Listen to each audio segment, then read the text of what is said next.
IVM.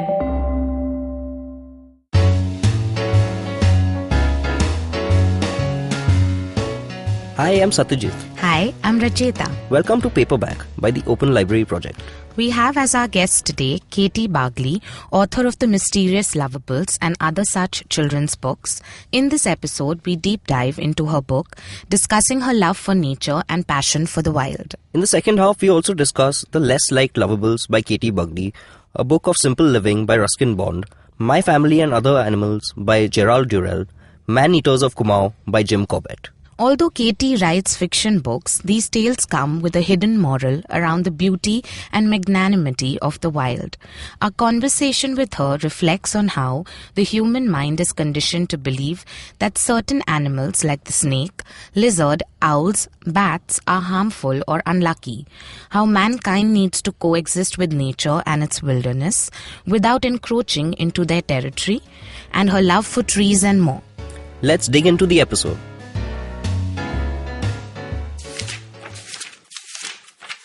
"How are you going to spend your prize money?" inquired his wife, dying to know. Several visions flashed in Panduram's mind. A dinner at the Taj Hotel? A ticket for the cricket match series? Or better still, an iPod to hear music? But the following words escaped his mouth. "I shall use it to buy each of you a splendid Diwali gift." Thank you, Katie Bagli. That was an excerpt from her book, The Mysterious Lovables.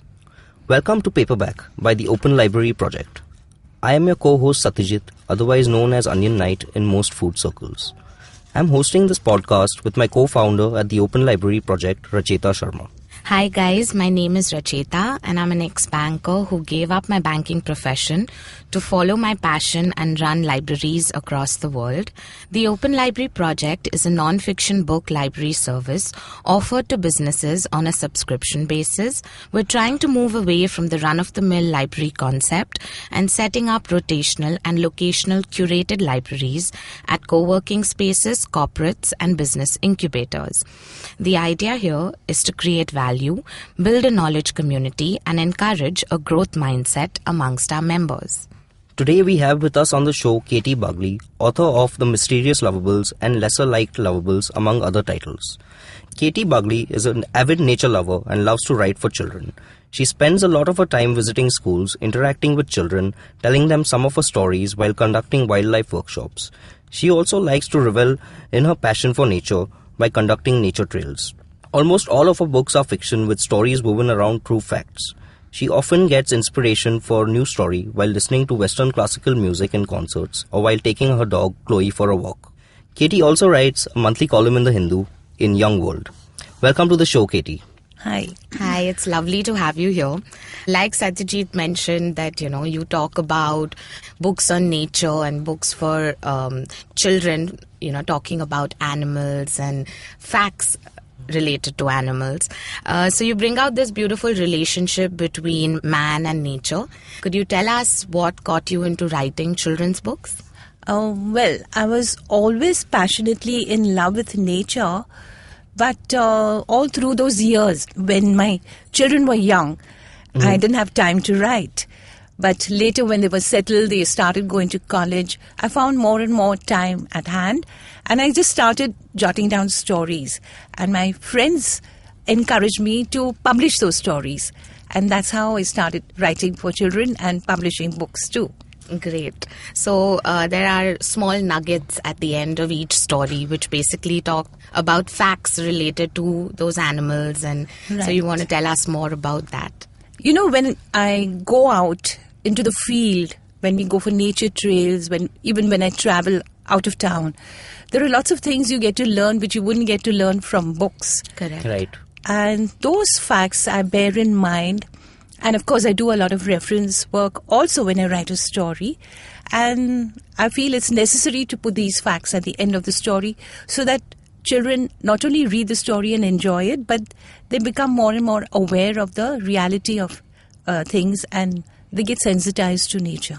So the excerpt from the book that you read was The Mysterious Lovables. Yes. I believe this is the fourth book in a series of animal tales in that genre that you've been doing. Can you tell us what's in the book? or a few tales maybe that stood out for you while writing them? It has stories about animals like the Black Panther, which is very rare. And the excerpt I read right now was from a story about the stalk-eyed fly. An eye which has eyes at the end of long stalks, which is something very rare and mysterious about it. Then there is a story called The Wrinkle Face. It's about the wrinkle-faced bat. So there are strange creatures in nature. Nature has a lot in store and a lot of fascinating things. So there are animals that have an air of mystery about them. And those are the animals I selected. That you have covered in this book. Yes. So I believe the book, the stories are centered around true facts. About the animals and the places that they stay in. Absolutely. So can we get into one of the stories, maybe the Black Panther, like you mentioned? What would... Or the dancing deers. Or the dancing deers that we were talking about. Yes, the Black Panther is very rare. Actually, it is just a leopard that has a lot of pigmentation on its skin. I didn't know that. So, yes, so some leopards have this excess pigmentation, but they're very rare. They're found in the Western Ghats and certain other areas of our country, in Asia also. There are black panthers in America also, but those are the jaguars. Those are jaguars. Those are not leopards with excess pigmentation. Yes. So that's a completely different breed of... So I thought they look like phantoms walking in the forest. And that's how I wove a tale about them. Wow, very interesting. That's beautiful. There's also the Save Rani Bagh Foundation, which you've been a part of, and it basically is to save 3,000 trees which are going to be affected by construction work. So what is your contribution to this, or tell us your experience? Our struggle started way back in 2007. When, we were a batch of 5 women, just ordinary women fond of nature. So we used to go around to various green areas of Mumbai, on nature trails and learning about trees ourselves. And we used to go to Rani Bagh because it has lots of trees. And then we came to know through the papers that there was this massive revamp going to take place, which meant that it would involve a lot of digging and a lot of concretization. And the trees that stand in Rani Bagh, many of them are centenarians, and they're healthy trees, more than 3,000 trees, as you said. So we were alarmed because naturally they would be affected. Many of those trees would die probably with the work. So that's how we began our struggle, trying to save those trees. Because initially it was established, actually Rani Bagh was established as a botanical garden. Way back in 1851 by the British. Much later on, animals were added and it was turned into a zoo cum botanical garden. I didn't know that also. Interesting facts. So it was necessary to save those trees. And through the years, we've been, struggling with the BMC. I mean, they keep coming out with new plans of having this and having that. Even today, they have lots of plans. So we keep sort of trying to come to a compromise, telling them, don't change the looks of Rani Bagh. It's supposed to be a Renaissance type of a botanical garden where you have a central axis and then several other axes also. And you can see all the gardens from one point. But then with all the construction work, they're going to destroy that sort of setup. It could not be very great for the soil as well, right? Exactly. Since these trees are so old. So we also spoke to Aarti ma'am at Nehru Center. We were lucky to get introduced to you through her. And she was mentioning that you do these nature trails at various places. And you had done one at Nehru Center as well, where you spoke about the various trees that are there in the Nehru Center campus. So tell us more about these nature trails that you do and, how do people benefit from this knowledge? I take all kinds of people for nature trails. As I told you, they may be kids 2 years old or they may be adults also. And at the beginning of the trail, I tell the participants, y'all are nature detectives. So please look around and tell me if you see anything unusual, because nature always has surprises. it's very often the children come out with a very unusual looking spider, or what is this white thing sticking onto the bark of the tree, or new things to explore. That's how the fascination is brought about. Yeah, it's a great way of building interest. Yes, absolutely. And of course, you do have to have a little bit of knowledge about the trees. Yeah. But we are always learning ourselves also. I learn while I'm taking nature trails also. Right. Yeah. So, Katie, you seem to have this unique connection with nature and animals. So, what really, it's evident in your books also, when the stories that you write, that you have this deeper connection or with fondness for animals and even trees, right? Just nature itself. So, how did you inculcate that in yours? What do you think has led in this? To a large extent, I should thank BNHS, Bombay Natural History Society, for that. Okay. Because about 13, 14 years back, I enrolled as a volunteer over there. Okay. So that involved taking lots of nature trails in the forest itself, which is in our Mumbai's backyard. Right. And also, I did a lot of correspondence courses with them. Okay. One was on entomology, on ornithology, biodiversity. Right. And really learned a lot over there. And that's where I built up a deeper love with nature, you can say. Right. And I thought I had to share it with everybody, whatever I learned. Wow, that's fascinating. It's just passion that always comes through, I think, especially when you do anything that's passionate, I think it comes through. True. And when I write these stories on nature, I feel a deep sense of satisfaction somehow. Right. You get that fulfillment that you're able to spread this knowledge that you've gained over the last few years. Wow, that's fascinating. So you also have a dog, right? Yes. Chloe, your dog. So have you always been fond of animals? Yes, I've always been fond of animals. In fact, before Chloe, I had another dog called Cleo, who was with me for 15 years. Oh, wow. And after she passed away of old age, I wrote this book called Cheers to Cleo. Okay. Oh, as a tribute to her. Right. And children take to this book so well, they all relate to pets. And I find lots and lots of children interested in that book.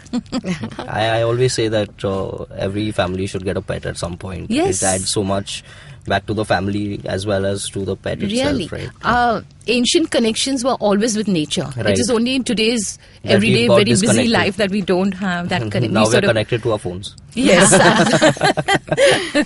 Right. And social media. Yeah. So you also do these workshops, right, for children, and there is a workshop that you're going to do recently. Very soon, which is on the secret life of seeds. So, can you tell us more about the kind of workshops that you do, and so basically, why do you think that parents should emphasize on getting their children to understand the importance of being one with nature?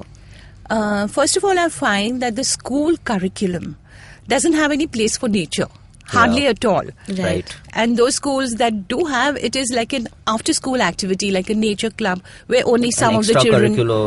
optional activity. Right. Which is only some children enroll, and others who can't make it have other classes, they can't. Right. So, it's important to have these workshops where children come and understand, like secret lives. If you say secret lives of seeds, it makes it interesting. What could it be? And then I'm sure I'm going to help them out to understand better, giving them hands-on experience, getting different kinds of seeds. And there are intriguing facts even about seeds, like there are certain seeds which will only germinate in the poop of a rhino. In the poop of a rhino. Yes. So the tree is also called the rhinoceros tree. Okay. Wow. I think Katie has these nuggets of information which no one else has. I think the more we speak to you, the more knowledgeable we'll get regarding...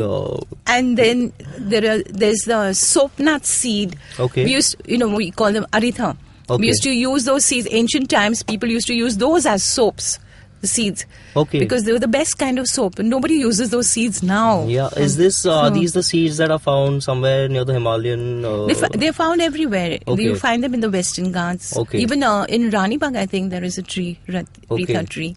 These soap nut seeds. Now that you brought it up, Someone there's a TV show called Shark Tank, and some Americans had come to India. They took the soap nut seeds back to America, Really? and they started selling it as a as a product. Yes, because I did conduct the same workshop earlier also, and Okay. these children found it so fascinating, rubbing the seed in Yeah. water and getting the foam of The the foam soap, of- and yeah. they all wanted to take one seed home and try it out and show it to their parents.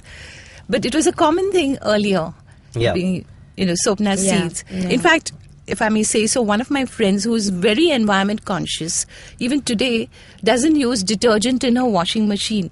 Oh. She puts these soap nut seeds tied in a muslin bag, Okay. and that is what she uses for washing wash her it- to clothes. wash So her clothes. because the water, the effluent, goes into the sea, so the detergent actually Yeah. destroys the environment. Right. Sustainable living. Yes. That's great. Great. So before we move on with the other books that you mentioned, I wanted to actually get into talking about Avni the tiger. So the tigress, sorry.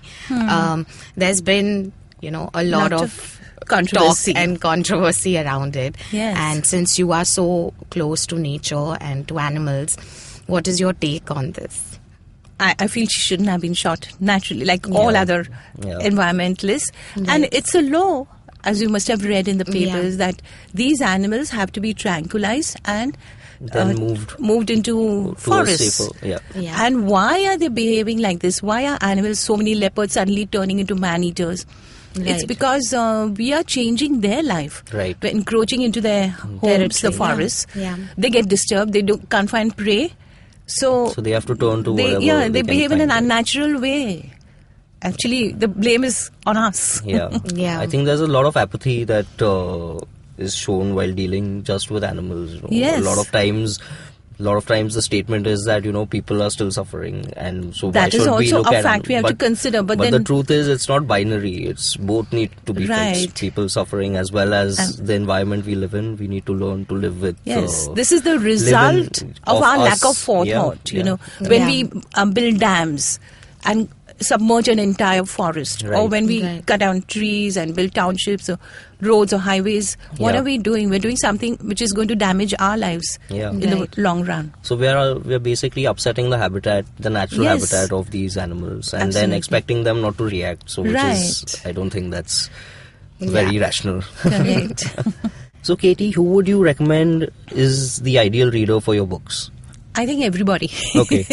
Because I have had this reaction from teachers and other adults. Right. They too find my books interesting, Okay. most of them.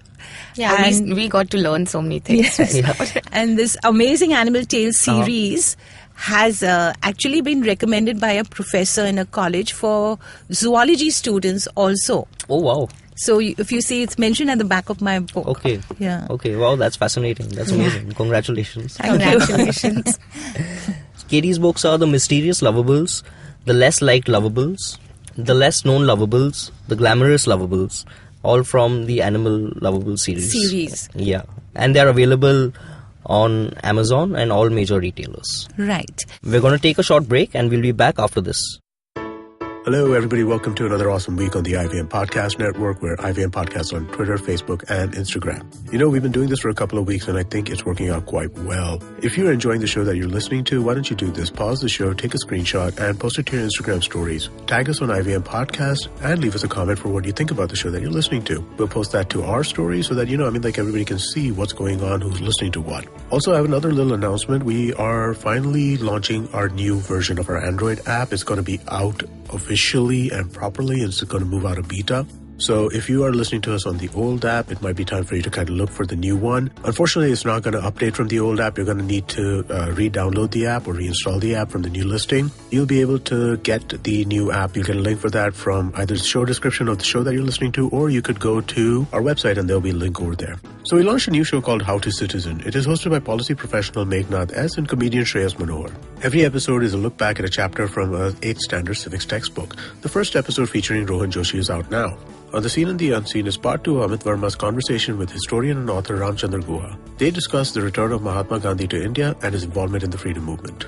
On the Filter Coffee podcast, Karthik Nagarajan talks to Ramki S., founder of Sports Mechanics India. They talk about how video analysis changed the face of Indian cricket and why Virendra Sehwag dedicated his Multan 100 to Ramki. On Cinemaya, our Hindi film show, filmmaker Aruna Rajay Patil shares one of the most dramatic human stories of love, loss and hope with host Swati Bakshi. On Varta Lab, Naveen and Akash talk to fellow comic Adar Malik about his background in law and parting ways with the comedy collective SNG. And with that, let's get you back to your show. Welcome back, guys. We still have with us Katie Bagli, author of The Mysterious Lovables, among other titles. So we're going to talk about a few other books now. The first one we're talking about is Katie's one of her other books in the same series, The Less Liked Lovables. So Katie, tell us about this book and what kind of creatures are we dealing with in The Less Liked Lovables? See, our human mindset is such that we are very biased about things. Right.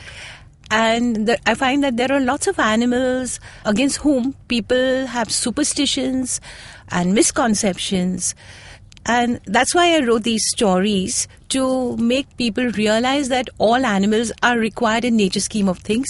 Right. And all of them are lovable in their own way. Right, right. For example, the hyena, just because it's a scavenger and eats dead bodies, and it's got this eerie kind of call which sounds like a witch's laughter. Yeah. People consider hyenas as spooky. Right. Correct. But they're just part of the nature's web of life, and they're cleaning up the environment, in fact, Yeah. So all animals have their own role. So hyenas are as required as any other Absolutely. Animal in the ecosystem. Yes. There are also a lot of superstitions spun around animals, like the owl brings owl. bad luck.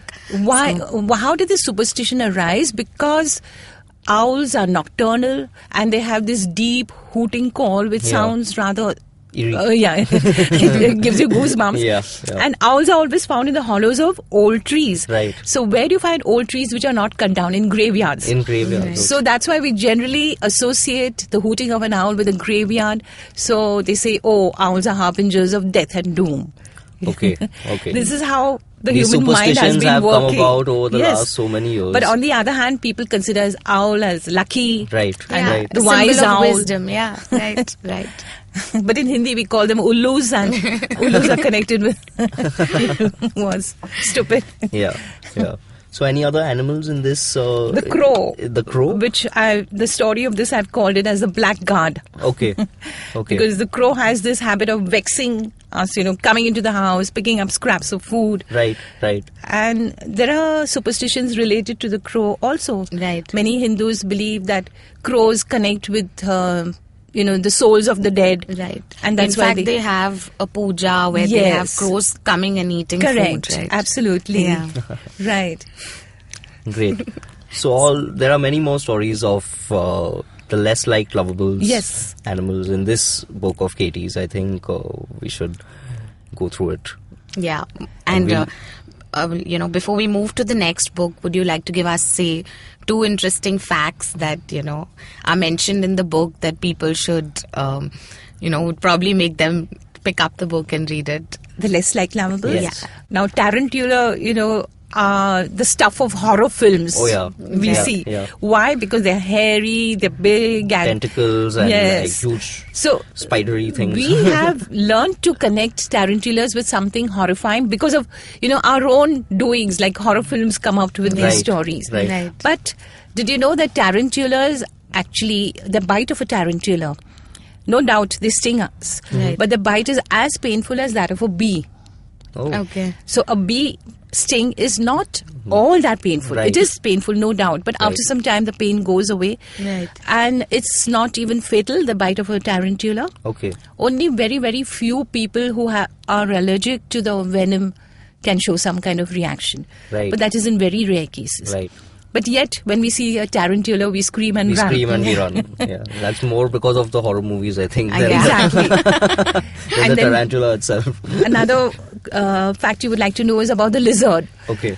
I think more women than men Definitely less liked. scream and run when they see a lizard. But the lizard is harmless. Right. And in fact, they eat up pest insects. Like the flies like the mosquitoes. Yeah, Yes. In a day, a lizard can eat as many mosquitoes as equivalent to its own body weight. Oh, wow. So instead of That's using quite a chemicals few.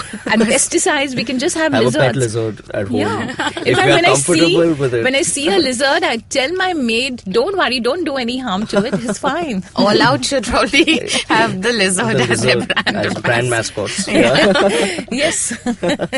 Great. The next book we're moving on to is Eaters of Kumaon by Okay. Jim Corbett.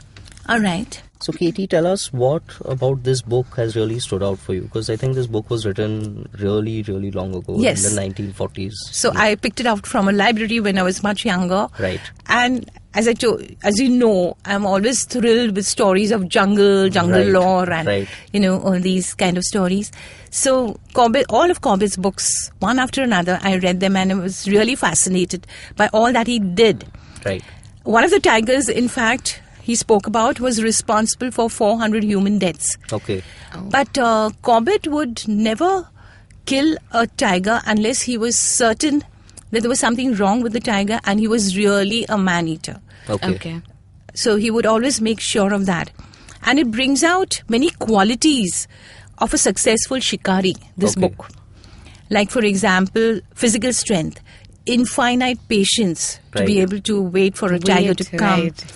And a great power of observation and to be able to infer so many facts from your observation. Right. All these skills are required, which normal people don't have.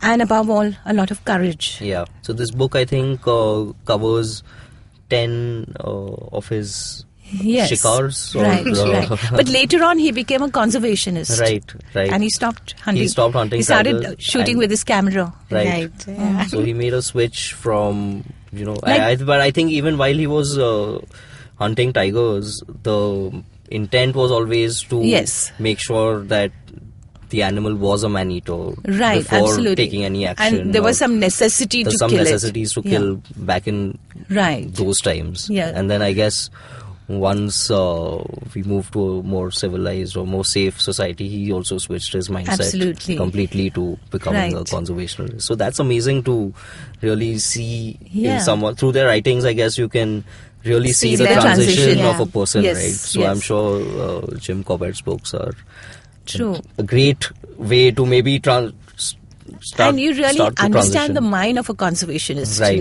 by Right. reading these stories. Right. Any other of his books that really, piqued your interest? Plenty of them there were. I mean, all of them. One is Treetops. That was an interesting book also Okay. by Jim Corbett. It's a very thin book, but it's about Queen Elizabeth's visit Okay. to India, and she was actually a princess. She wasn't a queen at as that yet. time, yeah. Okay. And she invited herself, in fact, to this place where Jim Corbett was, Treetops, and that was actually in Africa. Okay. And they made a machan to observe the nightly prowlers. So all through the night, she was very enthusiastic about it. Okay. And the next morning, they got the news that the king was dead. Oh. So she climbed up the machan as a princess, but And came came down down as a as a As a queen. queen. Oh, wow. Wow. The next book we're talking about is a book of simple living. Yes. So tell us about this book, Katie. I always loved Ruskin Bond. Right. And he's a great nature lover. Nature lover himself, right. Absolutely. And this book of simple living, he talks about small things, that really touch your heart. For example, he mentions in a treeless molla, choked with concrete flats, he finds a marigold growing out of a crack in the balcony. So he removes the plaster from the base and he fills up the crack with mud, With mud. Okay. and waters it every day and watches the flowers coming. And before the flowers dry up and die, he cuts those flowers and gives them to people. Okay. Something which Very is really sweet. touching. Yeah. Yeah. These things, nobody else would write about such things. Right. Nobody else would observe such Observe things. or even Yes. pay He, attention. I think, truly believes in a life of harmony because Yes. recently I went to Landor and Oh. he sits at the Cambridge Book Depot every Right. Thursday and, signs copies for people who come there and have conversations with them. True. And I think he's taken to nature so well that he loves being in the midst of the greenery in Landor and the Yes. peace that's there. It's beautiful. and he's really, really inspirational to talk to. Very. Yeah. I like a quote from this book, a book of simple living, that is really help me out in life, you can say. A simple quote. He says, it's all right not to climb every mountain. Right. Like, people are over ambitious, they want to achieve everything. Yeah. But in the end, what does it matter? Right. Happiness is not so important, he says. Contentment is what is needed. Yeah, true. It's a very interesting thought. Yeah. And happiness is only like a butterfly.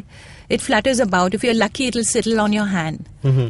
But otherwise, if you try to pursue it, it will just You'll just fly be in away. pursuit for your whole life. So he's basically strong emotions with nature. It's beautiful. That's great. So nature lovers should definitely be reading this book. Yes, absolutely. The last book that we're going to talk about is My Family and Other Animals. Yes. So this book basically talks about the author Gerald's life. So it's his biography in a way, but it's spun around the various animals that he met through his life with his family. So, do you want to tell us what, why would you recommend this book to people? I read almost all of Gerald Durell's books. Right. And he was always fond. As a child, he was a naturalist. He was very keen, very observant, and very full of curiosity about nature. He would collect little ants and in a matchbox and beetles and such things. His room would always be full of animals. But particularly this book. This book was a very hilarious account of his family because family involved his 3 siblings, his mother, and it's a 5-year stint in an island called Corfu in Greece where they had gone to live.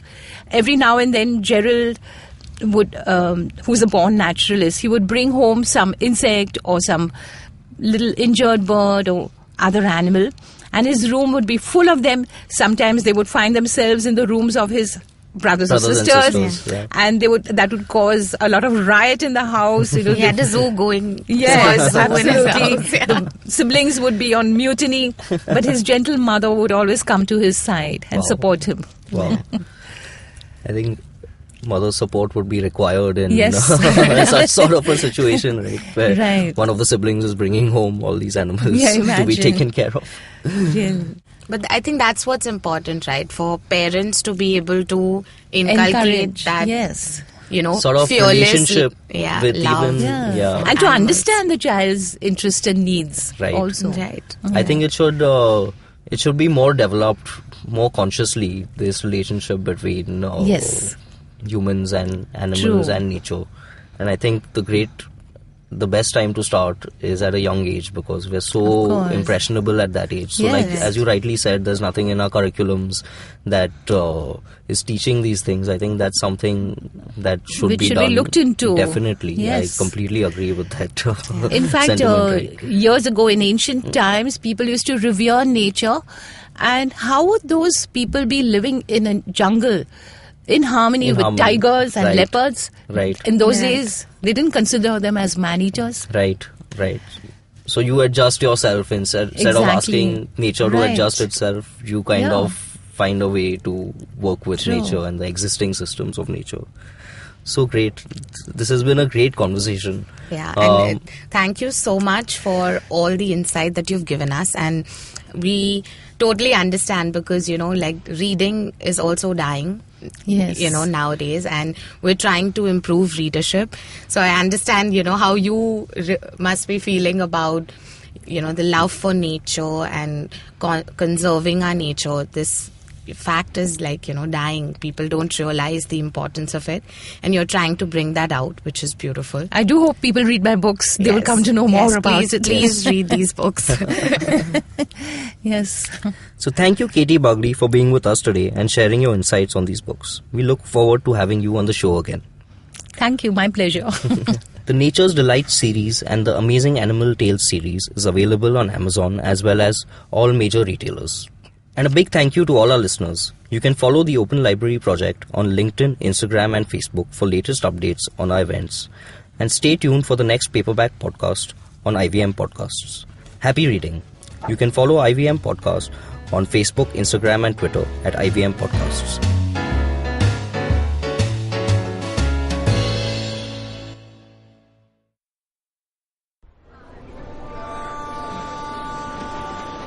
Did I just catch you on your way to work? Or did you end up pulling an all-nighter? Let me guess. You have a packed schedule for the day, the week, and probably the month and the year. That's a lot for your mind to handle, don't you think? This buzzing chaos also brings tons of negative thoughts. Am I right? Try spinning that bottle in a positive direction with me, Chetna, on the Positively Unlimited podcast, every Monday on IBM Podcasts. It's time to change your life one alphabet at a time.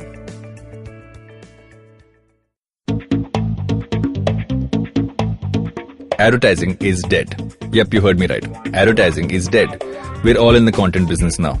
Let's not call it news, TV, radio, etc., etc. It's all content, and we're in the middle of this weirdly exciting phase where all the borders and lines that have been drawn over decades has been swept away by this lovely thing called the internet.